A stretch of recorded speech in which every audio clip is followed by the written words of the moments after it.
1:30 বাজে জামাত, একটা যখন 31 হয় অনেক মুসল্লিরা ইমামের উপর খেপে যায়। কথা কই না, ঠিক কিনা?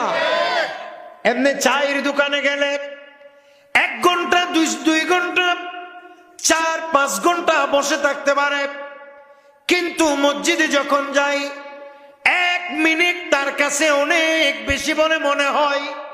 কথা কয় না, ঠিক কিনা?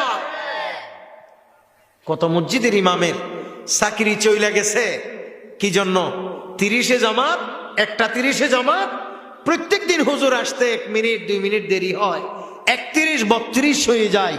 এই জন্য এই মসজিদ কমিটির কথা হচ্ছে, মুসল্লিদের কথা হচ্ছে 30-এ জামাত বরাবর 30-এ হইতে হইবে। কেন? মাঝে মধ্যে 31-32 হইতে পারে। কথা কোন, ঠিক কিনা? কারণ তিনি তো মানুষ, সুবিধা অসুবিধা তিনারা থাকতে পারে কি পারে না? জোরে বলেন, পারে কি পারে না? এই জন্য মসজিদের ইমামের উপর সব বিষয়ে খেপবেন না ভাই, এরাও তো মানুষ।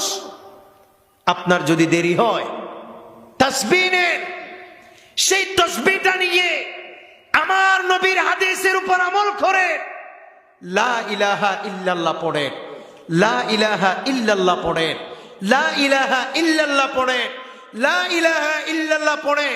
কিছুক্ষণ পরে কলিমাটাকে পরিপূর্ণ করে লা ইলাহা ইল্লাল্লাহু মুহাম্মাদুর রাসূলুল্লাহ বলে এই কলমা পড়ার সাথে সাথে আপনার ঈমান যদি চলে যায়, সেই ঈমান আল্লাহ তাআলা আবার বুকের ভিতর এনে দেবে। একটু জোরে বলুন না সুবহানাল্লাহ। এখন তো আমরা সেই মসজিদে গেলে সেই জিকির করতে চাই না।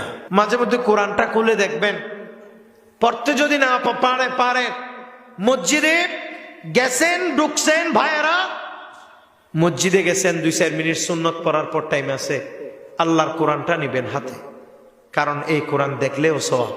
সুবহানাল্লাহ বলবেন না? আল্লাহর কোরআন দেখলেও সওয়াব, পড়লেও সওয়াব, এমনকি কেউ তেলাওয়াত করতে শুনলেও সওয়াব। বলেন আল্লাহু আকবার। পৃথিবীতে এমন মর্যাদাপূর্ণ এই কিতাব, এমন মর্যাদাপূর্ণ কিতাব পৃথিবীতে আর একটাও নাই। যেটি আছে সেটির নাম কি? জোরে বলেন, যেটি আছে সেটির নাম কি? কোরআন।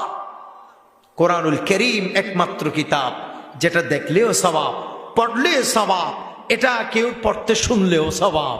একটু জোরে বলো না সুবহানাল্লাহ।